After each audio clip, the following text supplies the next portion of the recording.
thank you everybody for coming. I'm just going to say a few brief words of introduction because tonight's event has been organised in collaboration with Art Graphica, which is a non-for-profit cultural association for the promotion and appreciation of the graphic arts, and its main aim is to bring together a network of graphic art enthusiasts working across all areas, from students, professionals and artists, to connect and exchange ideas. The association is based in Rome, and they've already been involved in organising some major sort of conferences there. So last year we had one called Curating the Graphic Arts, and the year before, Graphic Arts in Dialogue. But we also run through a series of local satellites to try and arrange meetups like tonight's, where we get together people who are based in the same area for events. We have obviously the lovely event tonight, and I hope that you will pick up a leaflet and maybe think about those of you who haven't already joining the association to hear about more of the events that we're putting on. So as soon as I took over running the London Ars Graphica satellite, I thought of Linda, who I first met in 2014 whilst I was doing my PhD between the Courtauld and the British Museum, which are of course two institutions that Linda is very familiar and associated with. Yes. And I was attending a conference at the Courtauld called The Intelligent Hand. Now this is a conference that was based on the early modern period and explored the notion that there was knowledge invested in the hand of the artist in addition to, and also in collaboration with the mind. But what I remember most about that conference was the fantastic session that Linda did in the print room, where we studied her series, her Slow Learner series from 2007, and of which there is a sort of earlier iteration of on the other side of this wall. And Linda explained and even sort of reenacted for us some of her rhythmic performance-based method for making work, in which her entire body is engaged as she turns the paper, breathes, taps and counts increments of time. And I was entranced by this process and how not just the artist's hand but her entire being and body was encompassed so eloquently in the graphic line, and the mark on the page, which on close attention appeared to pulsate with this aura of its making.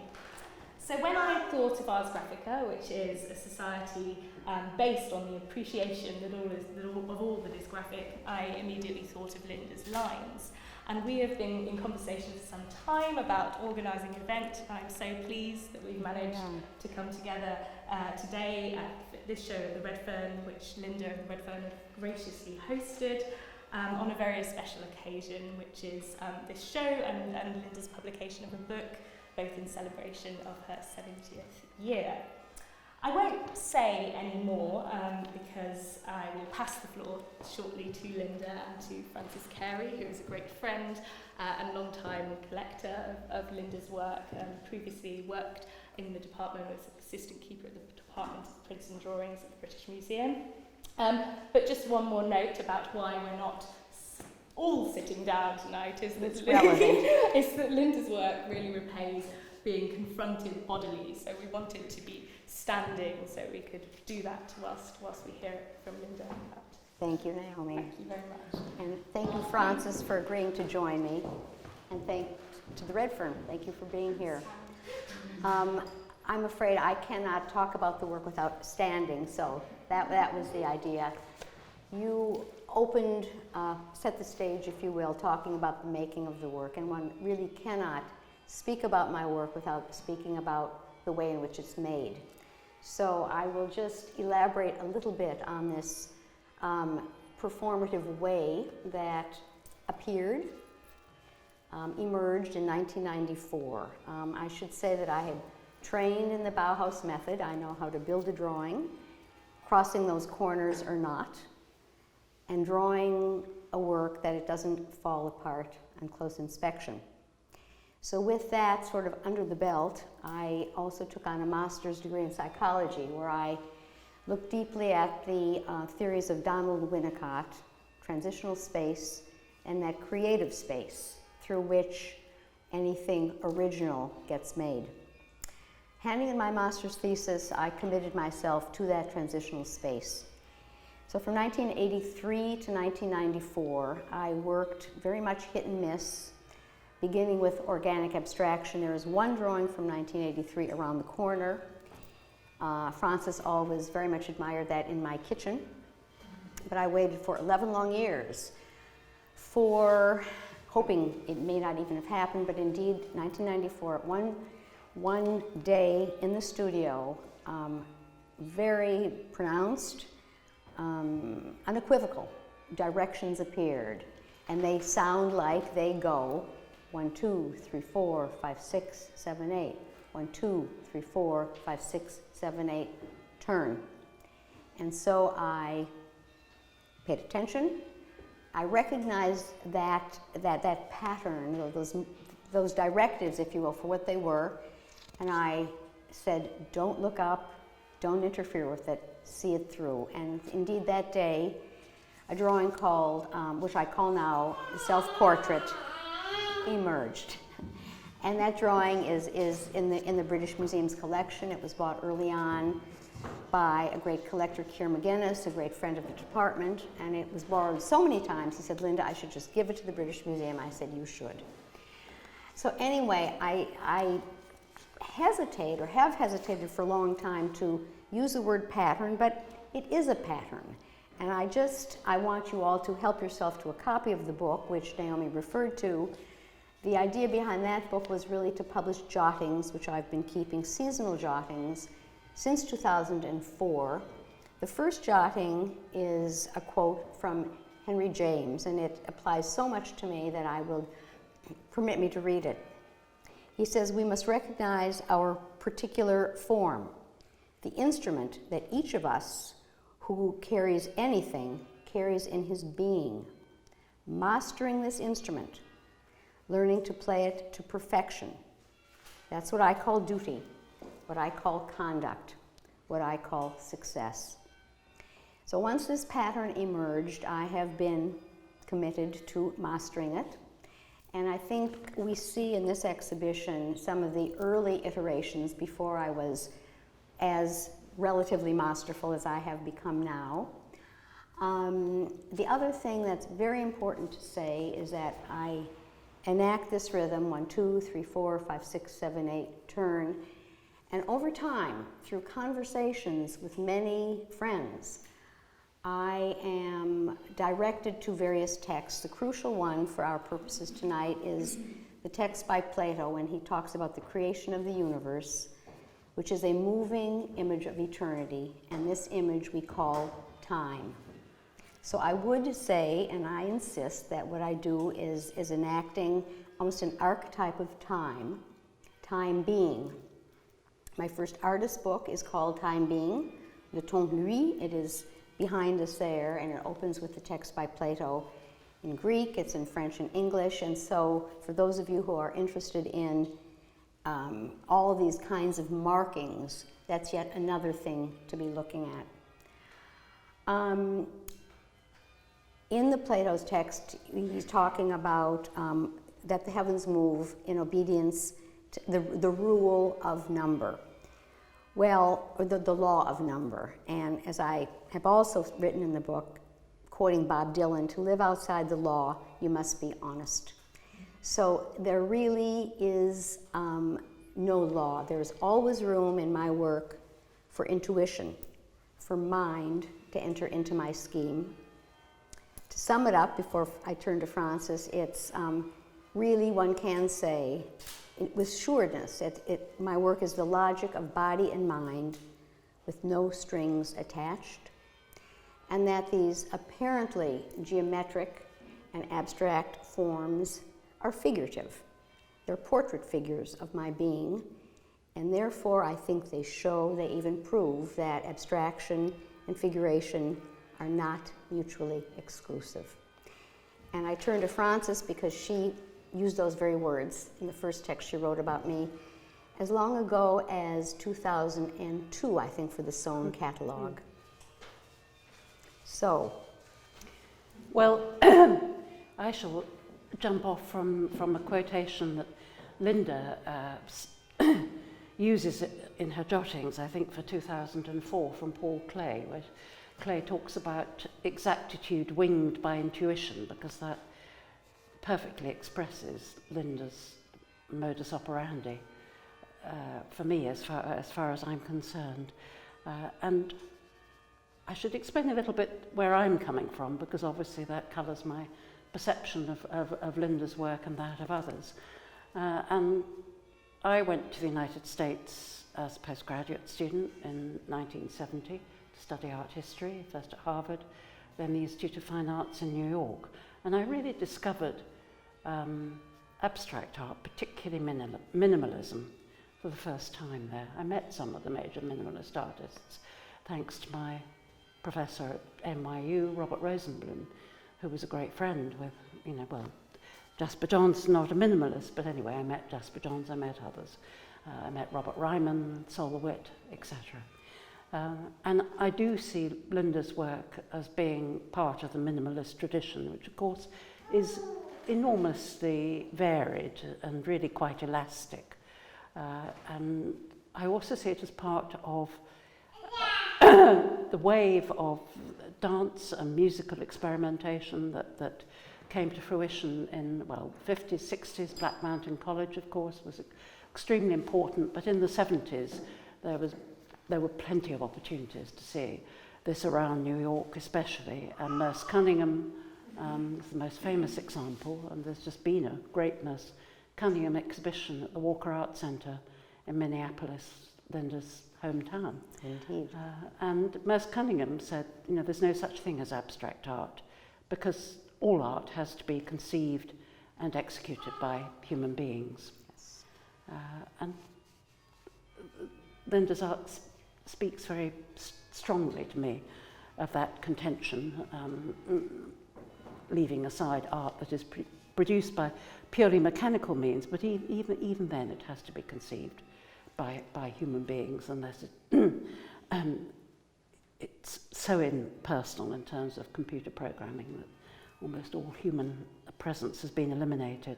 And what's really struck me about Linda's work, knowing it closely over 20 years, is that at first you think that it's all on one note, because that's the assumption people make about minimalism, that it's very carefully prescribed, and it follows, a closely determined trajectory.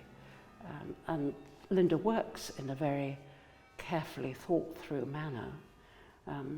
She both thinks and moves carefully according to her inner metronome, but there is plenty of scope for chance, for new developments, for gestures. Some of the work's one on the opposite wall there, that's much more gestural than some of the others around us, but that keeps coming out time and time again. It's not just in the early work. You can see it surfacing in some of the more recent work too. And this is just a small selection of Linda's work. It's by no means the full gamut, and you can see the huge variety of marks and traces. But these are hard won, and it requires real effort and concentration to do this. And that's what serious art is about. It's mind and body working together, and it's about serious effort. It of course is not something that ever works if people just do it fitfully and in odd moments of inspiration. And inspiration takes a long time to come to fruition.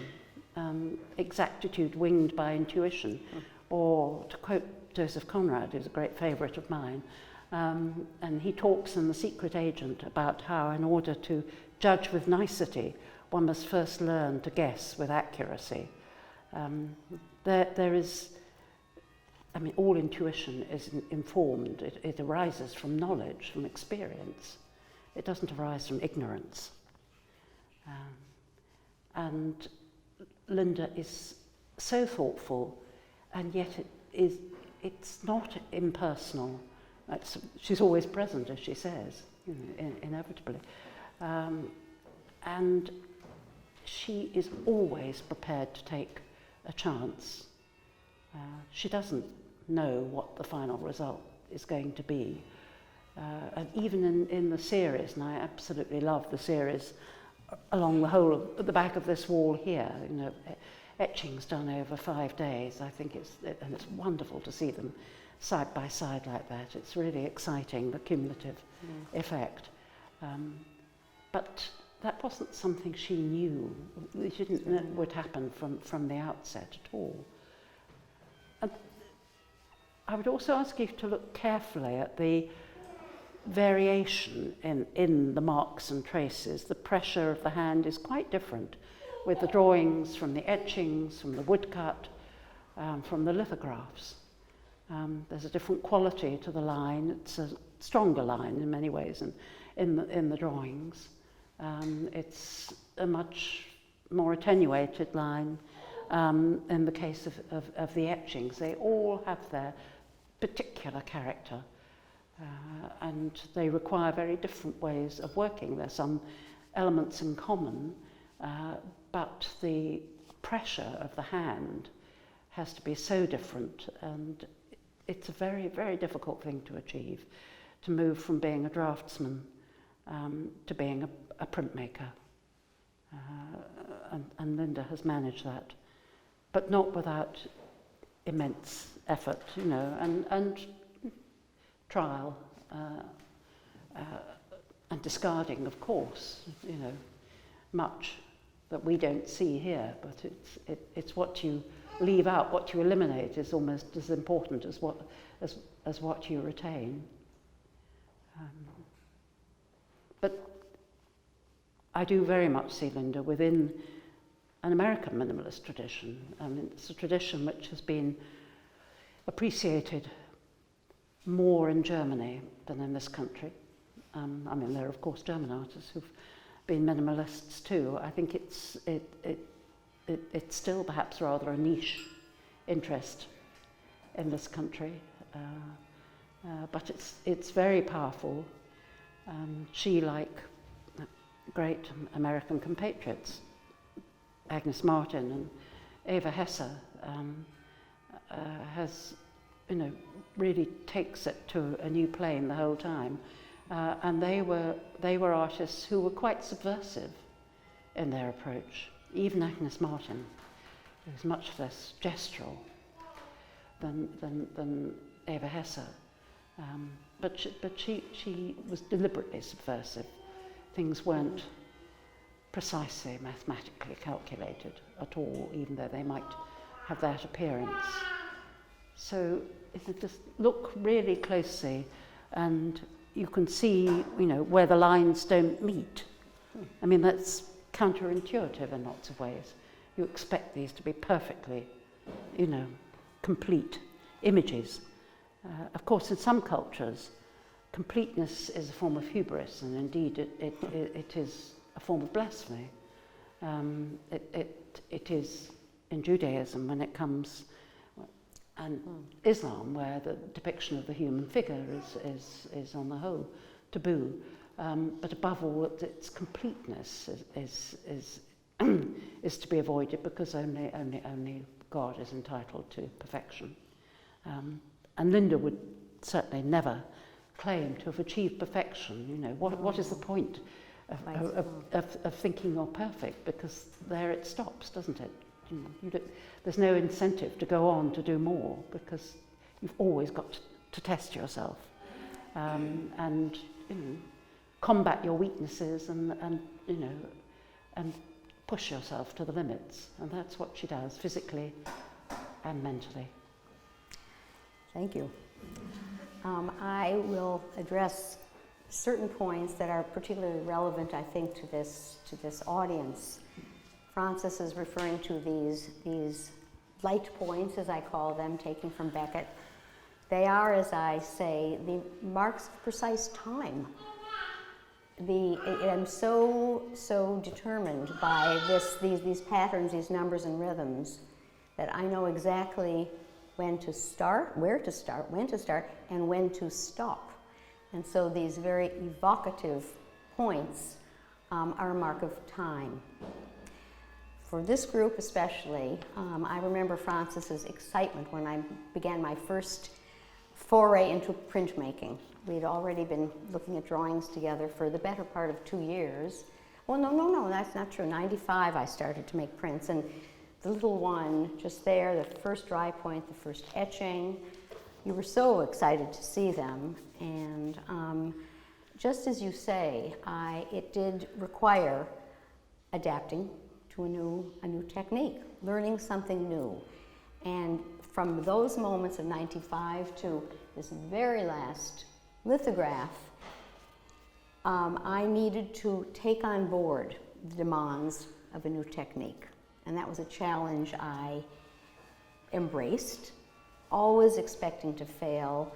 One tries to get better, but indeed it's not, it's working towards perfection and never really achieving it. So the different pressures, it's very exciting. First, for me to take on that metal plate, ungrounded at first, then grounded.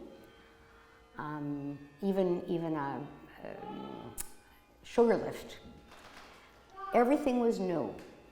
And before long, I think it took me to 1999 before you said, those are all right. And we put a very beautiful suite of etchings in the show at Sir John Soane's Museum, which Francis curated for me. And that essay, I remember you opened exactly with what you're talking today, referring to another artist, that art was not an insubstantial thing, but a serious commitment to effort and achievement. So that first etching is the one in the window, the one that Francis said, that's all right, Linda, that's good enough. And from there I've gone on and made prints pretty much every second year. Woodcuts, I was bold enough to try, had some beginner's luck with the first ones. This, I call your attention, since here we are with a very recent woodcut, a large one from Dresden, which because of its size, I decided to cut with the diamond dry point tool. Because in making my work, it's so important to always be graceful. And my gesture is to move downward, to mark my way vertically, and I believe it's the way man has always marked himself. I think these marks are really an enactment of the way man has always made his marks. And that's why they ultimately are even more archaic even than classical. And I think when I looked at this suite of dry point etchings on the wall of the studio in New York, to me they looked like an archaic frieze. And I said to the printmaker, these aren't prints, these are things. They had that sense of thingness. So you do have an array of marks here, everyone coming from the mind, body, heart, and soul. They are moti dell'animo, they really are soul moves. And I have learned that I can trust those inner directives. The training is there, the expertise has grown over time, and my job is to stay upright and alert and to hold my attention through the line, but never impinging on it as it comes through that transitional space